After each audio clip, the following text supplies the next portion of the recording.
Hello beautiful blockchain people. Today let's analyze the price chart of XRP, or some people call it Ripple. So the price of one XRP token is 71 cents point 38. This is the monthly chart. To some extent we are really very familiar with the price chart of XRP because on a regular basis I analyze the price chart of XRP, for example, once or twice a month. This is the monthly chart. Let me remind you that in the first half of 2021, we had a solid price increase. Then the price declined. It formed a hammer candlestick in the summer of 2021. Then the price rebounded, but later in the second half of the previous year, when the correction in the cryptocurrency market started, XRP, or the price of XRP, started declining as well.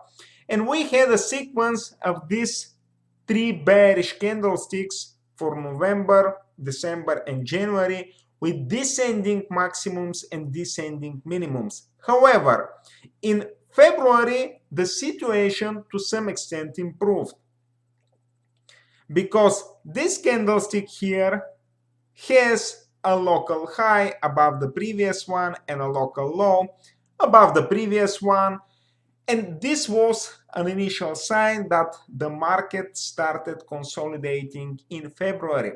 This consolidation continues now as well because we have a small bullish candlestick for March that has a local high at the level of the previous ones and a local low above the previous one. So this was a confirmation of this consolidation. Now we have a bearish candlestick. We have to be really very cautious because the body of this bearish candlestick is covering the body of the previous one. Of course, we're in the middle of the month. Till the end of the month there is enough time. So let's wait and see what happens, but we have to be really very cautious. But if at the end of the month we have exactly this candlestick, it will just confirm the consolidation because it has a local high at the levels of the level of the previous ones, and the local low is, let's say, at the level of the previous ones as well. So we don't have this declining maximums and declining minimums. That's why I would say that the most likely scenario in the near future is continuation of this consolidation. Moreover, if we switch to a linear chart, we can see that here, where the hammer candlestick is, we have a local low, and this is actually the key support level at the moment, and we're exactly at this level. So this is really very interesting because we're exactly at this level. Let's wait and see what happens with this support. Now let's move on to the weekly chart. Okay, this is the weekly chart. Let me start with one very important technical pattern that we've been following for the last almost 2 years. We had during the bear market, or in 2018, 2019, 2020, and the early days of 2021, an inverted head and shoulder. So this is the head, this is the left shoulder, this is the right shoulders, and this is an inverted head and shoulder technical pattern. We know that this is a trend reversal technical formation. The price was able to surpass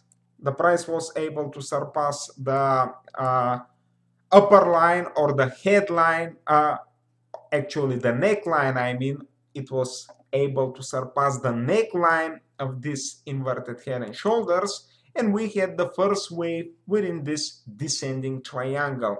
This is the second wave, or let's say this is the second wave. Let me change it.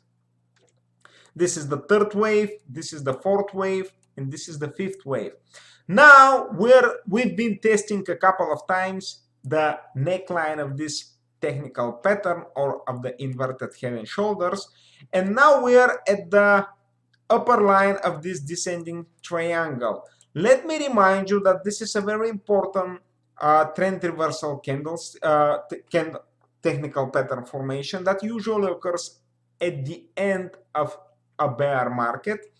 Also, I would like to highlight that conservative investors and traders will enter the market only if during one of these waves we have a renewal of one of these local highs. So once the price surpasses one of these key local highs, for example, this one here or this one here, so this is the local high during the first wave, this is the local high, the second local high during the second wave, only in this range the people will start entering the market. I mean the conservative traders and investors. Because imagine that the price simply continues to decline and it drops below the neckline, then it will invalidate this technical pattern, and that's why at the moment it's quite risky to rely solely on this inverted head and shoulders. So this is according to the weekly chart. Now let's have a look at the daily chart. This is the daily chart. We have three moving averages. The first one is the 30-day moving average. It's obvious that it is heading sideways, so it confirms the consolidation. The price has been mainly below the 30-day moving average, let's say since the beginning of September of 2021. Of course, sometimes it was above the 30-day moving average, but mainly it has been below the 30-day moving average. But I would say that it is just fluctuating near the 30-day moving average. So it confirms the sideways movement. Next, if we add the 90-day moving average, so the first one is for the period of 1 month, the second one or the 90-day moving average is for the period of 3 months or 1 quarter, has been moving sideways recently as well. So this moving average confirms the consolidation as well. The price has been since the middle of November mainly below the 1 quarter moving average, and now it is consolidating at the 1 quarter moving average. So let's wait and see what happens. And this is the 1 year moving average, or for the period of 360 days. It is starting to move, let's say it is starting to move sideways as well. Probably, we will see.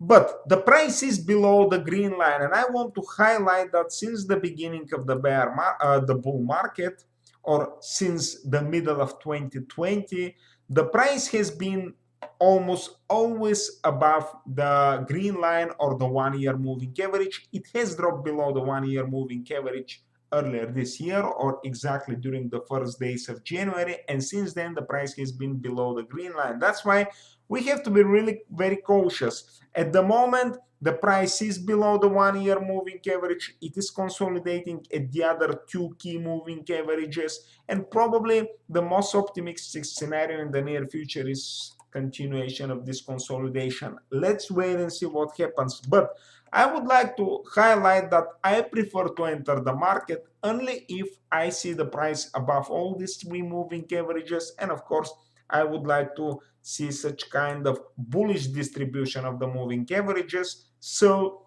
this means that at the top should be the 30-day moving average, in the middle should be the 90-day moving average, and at the bottom should be the 1 year moving average. This is what I am waiting for. If it occurs, then I will enter the market. Next, let's have a look at the 4-hour chart. Okay, here, this is the triangle that we've been following, and actually I've been talking, I talk about it in the weekly chart. So this is the triangle. This is the first wave, the second wave, the third wave, the fourth wave, and this is the fifth wave.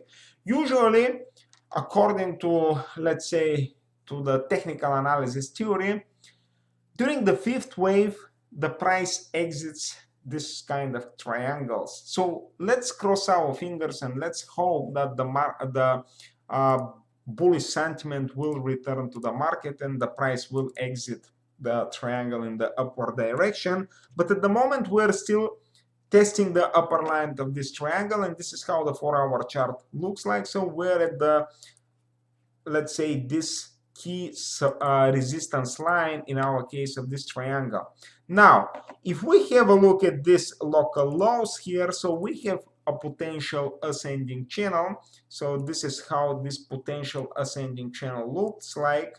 So, or it could be some kind of wedge. I just want to highlight that we have a potential sequence of higher lows and higher highs, or at least in the worst case some kind of triangle. So it's also, let's say, some kind of important technical pattern. So we have some interesting formations here. Let's wait and see what happens if the price rebounds now from the lower line and exits the triangle. Then we will receive the first initial signal, positive signal. But it will take place only if during such kind of rebound the price surpasses one of the previous key local highs. Because if we switch to, let's switch to a linear chart, this local high was above this one, or actually let's say this local high was below this one, this local high was below this one, this local high was below this one, this local high is at the level of this one. We don't have a renewal of the local highs in the upward direction. So if we see a local high above one of the previous ones and then a local low above the previous ones, then we will have an ascending channel or an uptrend, and then I will become more bullish. So this is what I will be following in the near future. So that's it about the price of XRP. Fellas, thank you for watching this video. Please share your point of view as a comment below. Of course, I wish you a very wonderful day. Good luck in the financial markets, and I hope to see you in the next one. Thank you for watching.